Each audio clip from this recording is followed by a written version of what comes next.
Alhamdulillahi wa kafa wa salamun ala ibadilladzina istafa. Faqad qala Allahu ta'ala fi kalamihil matin wal furqanil hamid.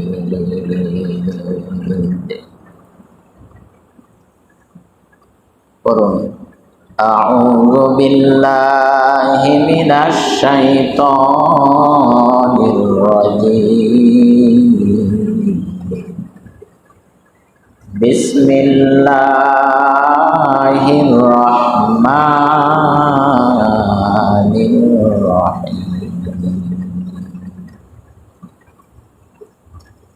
Wa qala alladzina kafaru rabbana arinal ladzina adallana minal jinni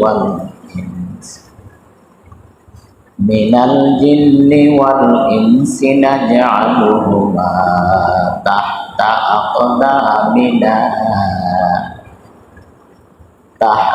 aqdamina liyakuna minal asfalin.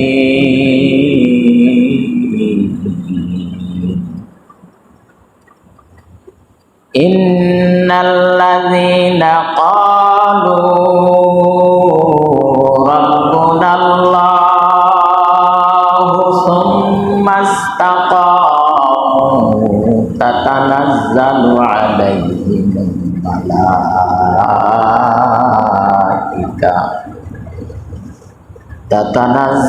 alaihimul malaikatu alla takhafu wa la tahzanu wa abshiru bil jannati allati kuntum tu'adun.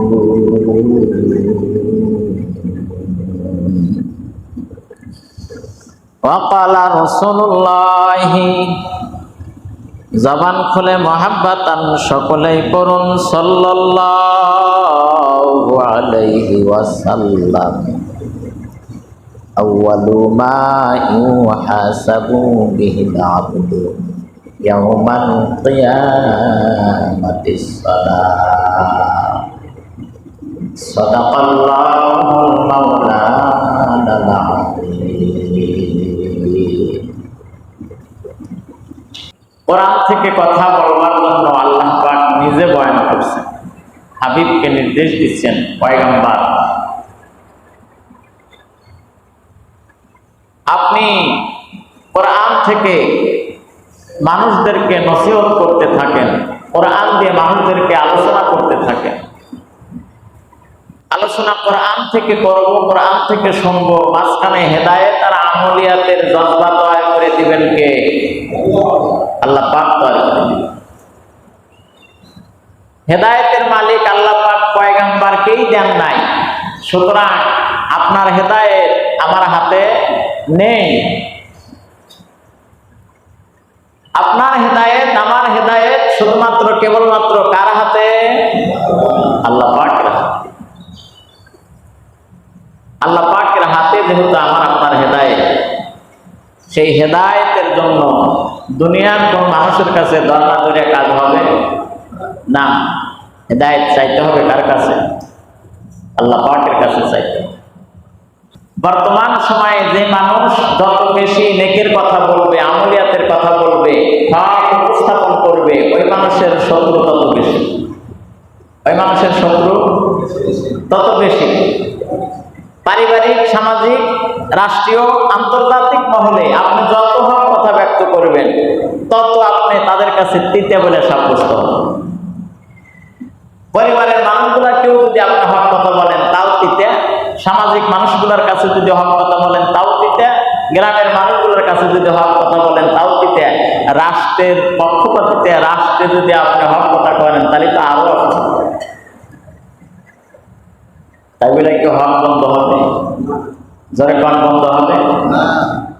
আল্লাহ বলেন আকুল জা আল হাক্কু ওয়া যাহাকাল বাতিল ইন্নাল বাতিলা কানা যাহুকা। আল্লাহু আকবার। হক আর বাতিল দিন আসলে যেমন সব চকচকে ঝকঝকে দেখা যায়, রাতের অন্ধকারে আবার সব আচ্ছন্ন হয়ে যায়, ঠিক হক যখন প্রতিষ্ঠিত হবে তখন দিনের আলোর মতন চকচকা ঝকঝকা দেখতে পাবে। হক আর বাতিল আল্লাহ পাক দুটাকেই পৃথক করছেন। রাত আর দিনকে যেমন পৃথক করে দিয়েছেন, তাজা আর মরাকে যেমন পৃথক করে দিয়েছেন, ঠিক তদ্রূপ হক আর বাতিলকেও আল্লাহ পাক পৃথক করে দিয়েছেন। হকের সাথে বাতিলের কোনো আপোষ নাই। আর বাতিলরা সব সময় কেবলমাত্র শুধুমাত্র সন্তুষ্ট করতে চায় কাকে? জোরে কোন? আল্লাহকে। আমি আর আপনিও সন্তুষ্ট করতে চাই কাকে? আল্লাহকে। কিন্তু আমার আপনার এই সন্তুষ্টের মধ্যে কমজোরি আছে। কি আছে? কমজোরি আছে।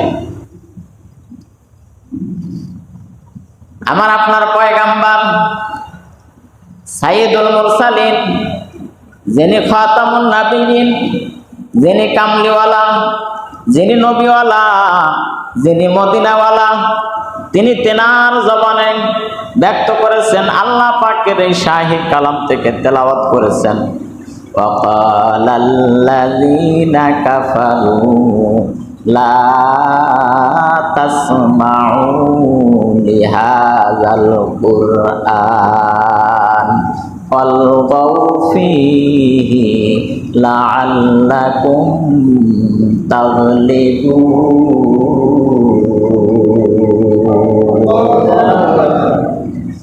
রব্বে কারীম তিনি জবানে ব্যক্ত করেছেন, আল্লাহ রাব্বুল আলামিন নিজে বয়ান করে শোনাইছেন জিবরাইল আমিনের কাছে, জিবরাইল আমিন শোনাইছেন পয়গম্বরের কাছে। কিন্তু বিপক্ষগামী লোকেরা যার সামনে দাঁড়িয়ে তার পক্ষপাতিতা লোকদেরকে ব্যক্ত করত, ওই মানুষটার কথা তোমরা শোনো না, এই মানুষটার কথা যদি তোমরা শোনো সব তোমরা পাগল বলে সাব্যস্ত হবে। উনি যে কোরআন দিয়ে কথা বলেন, ওই কোরআন তোমরা শোনো না। তদনীন্তন সময়ে বড় বড় লিডার যারা ছিল, যারা আল্লাহকে আল্লাহ বলে মানেন নাই, পয়গম্বরকে নবী বলে মানেন নাই, তেনারা ব্যক্ত করেছেন ওয়াকালাল্লাযীনা কাফারু লা তাসমাউ লিহাযাল কুরআন, কোরআনের কাছে তোমরা যেও না, কোরআনের কথা তোমরা শোনো না। কারণ ওই সমস্ত লোকেরাও জানতো কোরআন যদি শোনে, কোরআন থেকে আলোচনা যদি শুনতে থাকে, কোরআনের কথোপকথন যদি শুনতে থাকে, তাহলে এই সমস্ত লোকেরা আমাদের পক্ষে থাকবে না। এই সমস্ত লোকেরা আব্দুল্লাহর ইতিম গোলাম মুহাম্মদ তার পক্ষে চলে যাবে। এজন্য কৌশলে হিকমত অবলম্বন করে ওই সমস্ত শ্রোতাদেরকে ঠেকায় রাখতো, বিরত দিয়ে রাখতো যে খবরদার, তোমাদের টাকা পয়সা, খাওন দাওন, বরণ পোষণ যা করা লাগে আমরা নেতৃত্ব স্থানীয় লোকেরা করব, তথাপিও তোমরা এই আব্দুল্লাহর ইতিম গোলাম মুহাম্মদের কাছে যেও। কিন্তু যারা পাক্কা ইমানদার, যারা পাক্কা মুমিন মুমিনা বলে সাব্যস্ত হয়েছেন, এই সমস্ত মানুষগুলা কোন অর্থের প্রলোভনের মধ্যে ইমানকে বিক্রি করবে না, কোন সম্পদের মোহে তাদের ইমানকে বিক্রি করবে না। তারা শুধুমাত্র কেবলমাত্র ইমান নিয়েই কবরে যেতে চায়, ইমান নিয়েই হাসরের ময়দানে উত্তোলন হতে চায়। আমরা ইমানদার এই পরিচয় তারা বাঁচতে চায়, আমরা ইমানদার এই পরিচয় তারা মরতে চায়। আর কিছু সংখ্যক মানুষ আছে ইমান থাক আর না থাক, দুনিয়ায় সুখ স্বাচ্ছন্দ্যভাবে জীবনযাপন করতে পারলেই বুঝি আরাম। কি বলবেন? এটা আরাম নয়, বরং এটা কি? ব্যারাম। দুনিয়ার সুখ স্বাচ্ছন্দ্য আনন্দের জন্য হালালকে হালাল চিনল না, হারামকে হারাম মানল না, জায়েজ না জায়েজ পার্থক্য করতে শিখলো না, সব জায়েজ না জায়েজ, হালাল হারাম একাকার করে নিজের জীবনকে চালাবার জন্য পথ বেছে নিল। যে সমস্ত লিডারেরা সুদ, ঘুষ, জিনা, ব্যভিচার, অত্যাচার, সন্ত্রাস, এই সমস্ত কাজের মধ্যে জড়িত রয়েছে, শামিল রয়েছে। এই সমস্ত মানুষগুলার পিছনে থাইকা নিজেদের জীবন, নিজেদের যৌবন, নিজেদের আমল, নিজেদের আখলাককে ধ্বংস করে নিছে। এই সমস্ত মানুষেরা তদনীন্তন সময়ে আফসোস করতে থাকবে, যে সময় মানুষের আমল নামা তাদের ডান হাতের মধ্যে দেওয়া হবে। আমল নামা যখন ডান হাতে দেওয়া হবে, তারা হলো পাক্কা ঈমানওয়ালা বলে সাব্যস্ত হবে। আমল নামা তাদের বাম হাতের মধ্যে দেওয়া হবে। এই মানুষগুলা তখন আফসোস করতে থাকবে আর বলতে থাকবে, হায় যদি আমরাও দুনিয়াতে বাতিল লোকদের পদস্ক অনুসরণ না করিয়া যদি আলেমে দিন ওলামায়ে কেরাম কোরআনের উপর আমল করেওয়ালা লোকদের পথ যদি অনুসরণ করে চলতে পারতাম, তাহলে আজকের এই দিনে আমাদেরকে বেসম্মান হওয়া লাগতো না, বেইজ্জতওয়ালা হওয়া লাগতো না। আজকের এই দিনে আমরাও ইজ্জতের আসনে অলঙ্কৃত হতে পারতাম। ফাম্মা মান উতিয়া কিতাবাহু বিয়ামিনি ফাসাউফা ইউহাসাবু হিসাবান ইয়াসিরা ওয়া ইয়ানকালিবু ইলা আহলিহি মাসরুরা। আল্লাহু আকবার বলেন। ওই সময় যখন আমলনামা ডান হাতে পাবে তারা আনন্দিত হবে, আর যাদের আমলনামা বাম হাতে দেওয়া হবে তারা দুঃখ প্রকাশ করতে থাকবে। কিন্তু তখন দুঃখ প্রকাশ করে আর কোনো লাভ হবে না। ওই সময় দুঃখ করে কোনো কাজ হবে না, আফসোস করে কোনো কাজ হবে না। ওই সময় মানুষেরা দুঃখ করে, আফসোস করে, বিলাপ করে আর্তনাদ করতে থাকবে, আর চিৎকার মেরে মেরে কান্না করে বলতে থাকবে, আল্লাহ ওই সমস্ত লোকগুলাকে আজকে আমাদের সামনে আনে দাও, যে সমস্ত লোকগুলা আমাদেরকে প্রলোভন দেখায়া তাদের নেতৃত্বকে মাইনা নিতে বাধ্য করেছে। ওই লোকগুলার কারণেই তো আমরা পথভ্রষ্ট হয়েছি, ওই লোকগুলার কারণেই তো আমরা দিনের উপরে চলতে পারি নাই, ওই লোকগুলার কারণেই তো আমরা সিরাতুল মুস্তাকিমের পথ অবিচল থাকতে পারি নাই। সুতরাং আপনি তাদেরকে আইনা দেন। আজকে আমরা তো বেইজ্জত হইছি, তাদেরকেও বেইজ্জত করে তারপরে জাহান্নামে যাইতে চাই। আওয়াজ করে বলেন না নাউজুবিল্লাহ। এটা আমার কথা নয়, আল্লাহ বলেন ওয়াকালাল্লাযীনা কাফারু রাব্বানা আরিনাল্লাযীনা আযাল্লানা মিনাল জিন্নি ওয়াল ইনসি নাজআলুহুমা তাহতা আকদামিনা লিয়াকুনা মিনাল আসফালিন।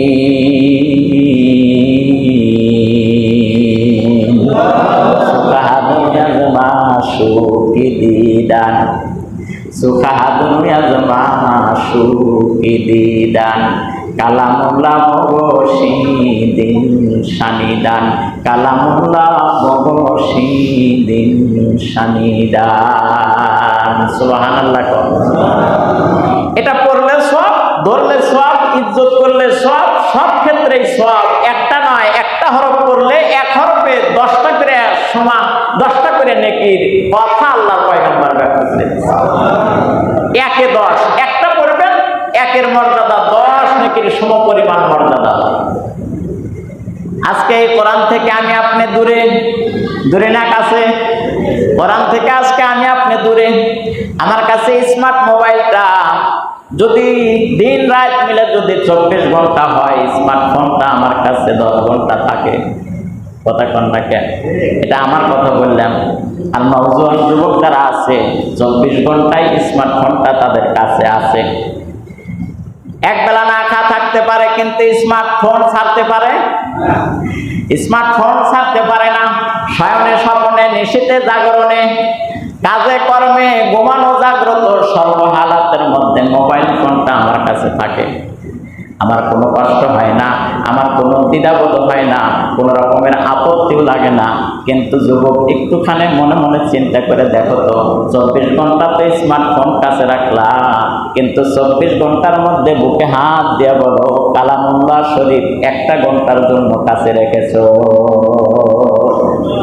এরকম নওজোয়ান সংখ্যা খুব কম না বেশি?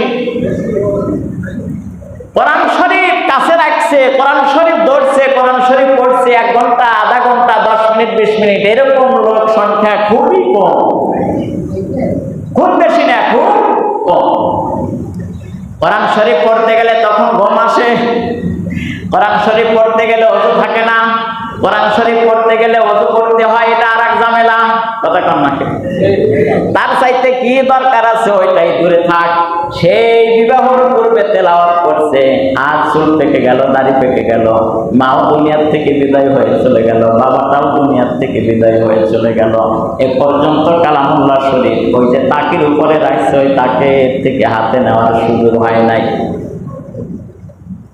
কপাল পোড়া মানুষ, যেটার মাধ্যমে আল্লাহর সাথে সম্পর্ক কায়েম হয় সেটাকে আজকে আমরা দূরে ঠেলে দিছি, আর যেটার মাধ্যমে ইবলিস শয়তান মুরতাদদের সাথে সম্পর্ক কায়েম হয় সেটাকে আমরা কাছে নিছি। কপাল আমাদের পূর্বে না তো কাদের কপাল পূর্বে? কপাল তো আমাদের পুড়ে যাওয়া দরকার, আরো খারখার হয়ে যাওয়া দরকার। এখনো যে এরকম আছে এটা আমাদের ভালো। আমার নিজের কপালও পড়া দরকার ছিল, বংশের কপালও পড়া দরকার ছিল, কিন্তু আল্লাহ পাক আমাদেরকে ধ্বংস করেন নাই, রেখে দিয়েছেন। তাই জান, আমি আমার বক্তব্য দিয়ে আপনাকে পরিবর্তন করতে পারবো না, কিন্তু আল্লাহ পাক চাইলে আপনাকে পরিবর্তন করতে পারে কি পারে না? আল্লাহ চাইলে পরিবর্তন করতে পারে, কিন্তু ওই রকম মাদ্দা, ওই রকম কাজ আমার আপনার মধ্যে আনতে হবে যে আল্লাহ পাক সব করতে পারে, সব কিছু তিনি দিতে পারে। সুতরাং এইখানে বসলে মনের মধ্যে সমস্ত হিংসা বিদ্বেষ অহংকার দুর্বৃত্ত করে দিয়ে বসতে হবে। আমাকে মানতে হবে, জানতে হবে এখান থেকে আমি কিছু নিয়ে বাসায় চলে যাব। আমি যেই গুনাহ নিয়ে মসজিদে আসছি এখান থেকে যেন আবার গুনাহ নিয়েই বাসাতে না যাই, এই চিন্তা আমার আপনার দিলের মধ্যে থাকা লাগবে। এখান থেকে এসেছি, এখান থেকে চলে যাব, আংশিক হলেও আমি পরিবর্তনের চেষ্টা করব। এই প্রসেস, এই ফিকির, এই চিন্তা যে মানুষগুলোর মধ্যে থাকবে, আল্লাহ পাক অবশ্যই মানুষগুলাকে সঠিক পথে চালাবে, এর মধ্যে কোনো সন্দেহ নেই। রব্বে কারীম ডাকতে বলেন, ওয়াকালাল্লাযীনা কাফারু রব্বানা আরিনাল্লাযীনা আযাল্লানা মিনাল জিন্নি ওয়াল ইনসি নাজআলহুমা তাহতা আকদামিনা লিয়াকুনা মিনাল আসফালিন।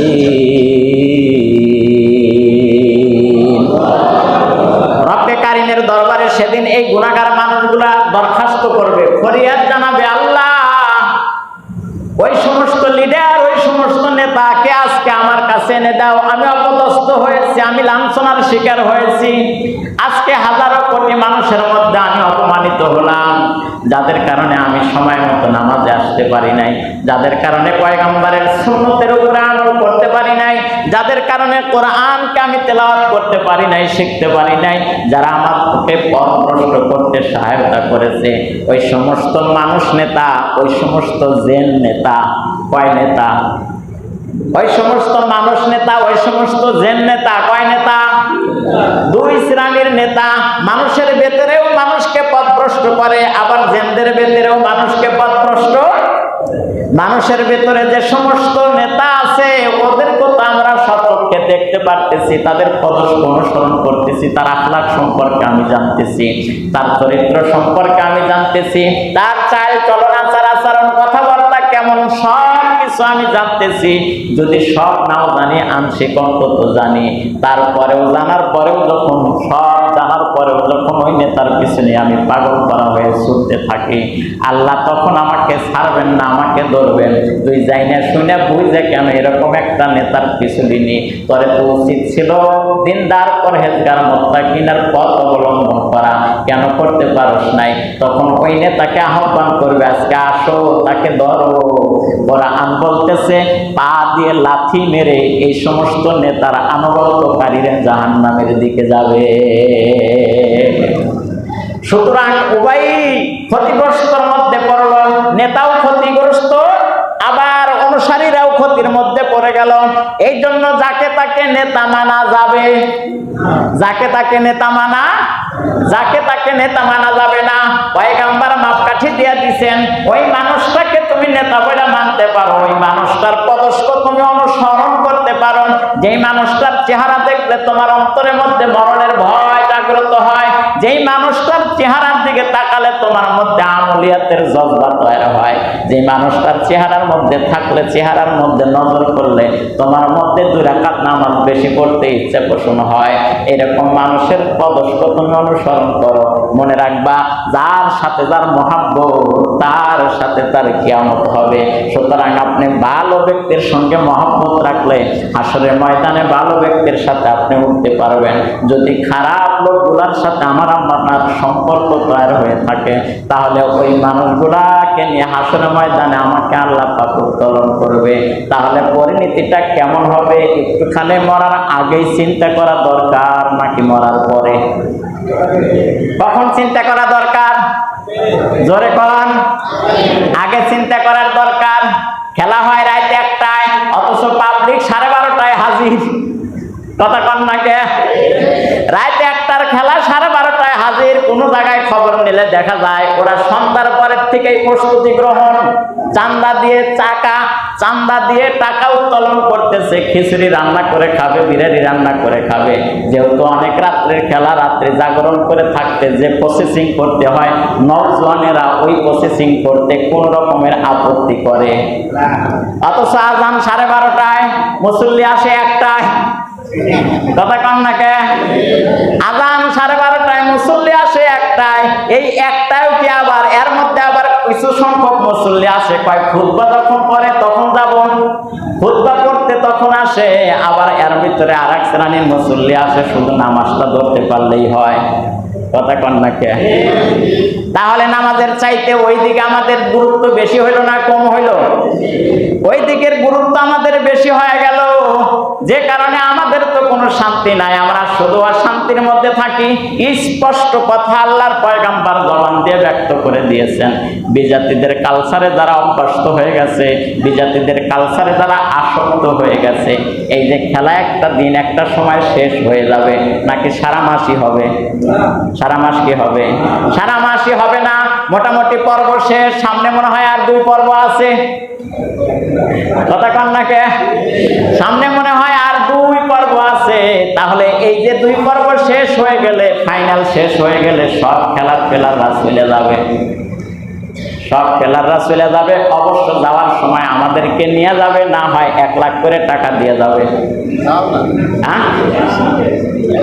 আমাদের নিবেও না, আমাদের কোনো টাকা পয়সাও দিবে, আমাদের নিবেও না, টাকা পয়সাও দিবে না, কিন্তু মহাব্বতটা তাদের সঙ্গে আমার রয়ে গেল।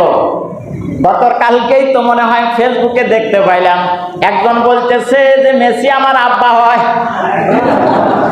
নাউজুবিল্লাহ, জোরে কন, আর একটু জোরে কন, নাউজুবিল্লাহ। বলে সে আমার আব্বা হয়। এরকম আশেকের অভাব, এরকম আশেকের অভাব নাই। আশেক অহরহ আছে। ওই আশেকগুলা কারা? ওই আশেক কি হিন্দু, খ্রিস্টান, বৌদ্ধ, নাসারা? না, ওই আশেক হলো আমার সন্তান, আমার ভাতিজা, আমার চাচা। আমি নিজে ওই আশেকে রূপান্তরিত হয়ে গেছি। সুতরাং ওই আশেক হয় আমার কাম হবে না। আশেক যদি হতে হয় আমারে আল্লাহ পাকের আশেক হওয়া লাগবে। আমারে যদি আশেক হতে হয় পয়গাম্বরের আশেক হওয়া লাগবে। আমারে যদি আশেক হতে হয় কোরআনের আশেক হওয়া লাগবে। আমারে যদি আশেক হতে হয় পয়গাম্বরের সুন্নতের আশেক হওয়া লাগবে। আল্লাহ বলেন, কুল ইন কুনতুম তুহিব্বুনাল্লাহ ফাত্তাবিউনি ইহবিবকুমুল্লাহ ওয়া ইয়াগফির লাকুম যুনুবাকুম আল্লাহু গফুরুর রহিম। রব্বে কারীম ডাকতে বলেন, গোলাম আমি আল্লাহকে তো সরাসরি তুমি পাইবে না, কিন্তু আমি আল্লাহকে যদি পাইতে চাও তাহলে আমার হাবিবের আনুগত্য করো। আমার হাবিব কেমনে চলছেন, আমার হাবিব কেমনে বলছেন, আমার হাবিব কেমনে ঘুমাইছেন, আমার হাবিব কেমনে ইস্তেঞ্জা করছেন, আমার হাবিব কেমনে কৃষি কাজ করছেন, এগুলাকে তোমরা ফলো করো। জীবদ্দশায় বাস্তবায়িত করে যদি মাটির কবরে আসতে পারো রে গোলাম, তাহলে আমি কবরটা তোমার জন্য 3.5 হাত রাখবো না। এই কবরটা তোমার জন্য তোমার দৃষ্টি সীমা পর্যন্ত আমি প্রশস্ততা করে দেব। শুধুমাত্র তাই দেব না, আমার হাবিবের আনুগত্য করবার কারণে ওয়াগফির লাকুম যুনুবাকুম আল্লাহু গফুরুর রহিম। আমার অনুসরণ অনুকরণ করবার কারণে আমি আল্লাহ পাক তোমাদের জীবনের গুনাহগুলোকে মাফ করিয়া দেব। গুনাহ এমন মারাত্মক, গুনাহ মানুষকে জাহান্নামের দিকে ধাবিত করে দেয়, গুনাহ মানুষকে নেক কাজ থেকে দূরে সরায় দেয়। সুতরাং ছোট গুনাহ বড় গুনাহ সব গুনাহকে আমাকে পরিহার করা লাগবে। ছোট গুনার কাছে আমার যাওয়া যাবে না, বড় গুনাহ তো একজন মুসলমান করতেই পারে না বাজান। সুতরাং মসজিদে আইসা যদি তোমার মন পরিবর্তন না হয়, একজন আলেমের মজলিসে বসে যদি মন পরিবর্তন না হয়, কোরআনের মজলিসের মধ্যে বসে যদি তোমার মন পরিবর্তন না হয়, পয়গম্বর বলেন কোন বয়ান শুনেও যদি তোমার মন পরিবর্তন না হয়, তাহলে ওই কবরস্থানের শিওরে মাঝে মাঝে একটু করে দাঁড়ায়ও। কোন জায়গায় দাঁড়াইবে? কবরস্থানের শিওরে মাঝে মাঝে একটু করে দাঁড়ায়ও। আমরা তো সেই চান্দে চান্দে দাঁড়ানোর জন্য চেষ্টা করি, কথা কর না কে? মা হলো আমার, বাবা হলো আমার, কিন্তু হুজুরে না গেলে আমার দোয়া চলে, কথা কর না কে? বাবাই আমার, মা আমার, ভাই আমার, আত্মীয় আমার, কিন্তু ইমাম না গেলে হয় না, মুয়াজ্জিন না গেলে হয় না। কেন? কেনা কামলা দিয়ে আর কতদিন দোয়া করবেন? মন তো পরিবর্তনের জন্য আপনাকে দাঁড়াইতে বলছে, আমার মায়ের কবরে আমারে দাঁড়াইতে বলছে, আমার বাবার কবরের শিওরে আমারে দাঁড়াইতে বলছে।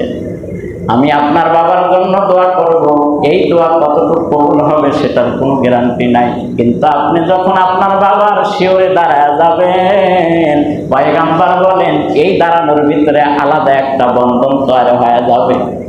আমি হাউমাউ করে কান্নার মধ্যে কোনো ফায়দা নাও হতে পারে, আপনি হাউমাউ করে কান্না করলেন না, শুধু দাঁড়ায় গেলেন, সূরাতুল ফাতিহা পড়লেন, ইখলাস পড়লেন, কিছু জানলেন না, বাবা মা হারিয়েছেন, এই আবেগ দিয়ে কবরের শিওরে দাঁড়ায় গেলেন। আল্লাহর পয়গম্বর বলেন এই দাঁড়ানোটা তোমার জন্য কবরের কথা তোমাকে স্মরণ করায় দিবে, তুমি যে মরবাই মরণের কথাটা তোমার স্মরণ করায় দিবে।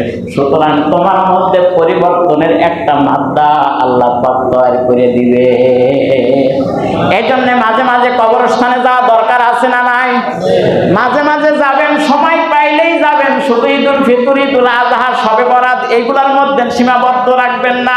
সুযোগ হয়েছে মায়ের কথা মনে পড়ছে, একটু যান মায়ের শিওরে দাঁড়ান। বাবার কথা মনে হয়েছে, একটু যান কবরস্থানের শিওরে দাঁড়ায় যান।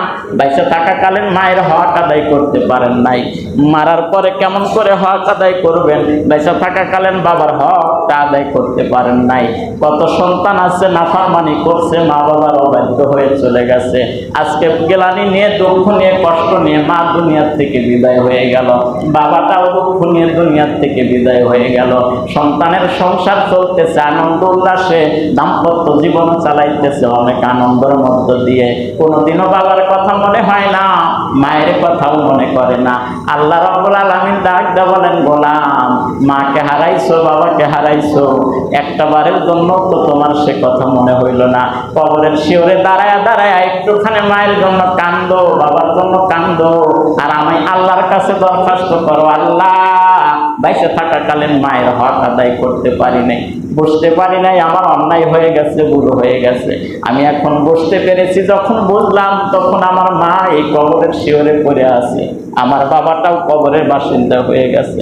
সুতরাং আল্লাহ আমার ভুল হয়েছে, আমি তওবা করি, আমারেও মাফ করে দাও, আমার মা বাবারেও কবরের বাসিন্দা জান্নাতের উঁচু মাকাম দান করিয়া দাও। যখন একজন নওজোয়ান সন্তান, একজন যুবক যখন এইভাবে আবেগাপ্লুত হয়ে যখন চোখের পানি ছেড়ে দিয়ে কান্না করবে, নবী আমার ডাকদা বলেন চোখের পানি গাল বেয়ে পড়ার আগ মুহূর্তে আল্লাহ পাক তোর মা বাবারে মাফ করিয়া দিবে। ওয়াকাদা রাব্বুকা আল্লা তা'বুদু ইল্লা ইয়্যাহু ওয়া বিল ওয়ালিদাইনি ইহসানা ইম্মা ইয়াবলুগান্না ইনদাকাল কিবারা আহাদুহুমা আও কিলাহুমা ফালা তাকুল লাহুমা উফফি ওয়া লা তানহারহুমা ওয়া কুল লাহুমা কাওলান কারীমা আখফিদ লাহুমা জানাহাযুল্লি মিনার রাহমাতি পড়ুন ওয়া কুর রাব্বিরহামহুমা কামা রব্বায়ানি সগীরা। এই দোয়া শিখাইছেন কে? আল্লাহ পাক এই দোয়া শিখাই দিচ্ছেন। সুতরাং মা বাবার পাশে যাবেন, মা বাবার জন্য দোয়া করবেন। যাদের মা বাবা বেঁচে আছে তাদের জন্য নেক হায়াতের দোয়া করবেন। পিতা মাতার আনুগত্য হয়ে চলার চেষ্টা করবেন। আল্লাহ পাক আমাকে সহ সকলকে সেই তৌফিক দান করে দেন।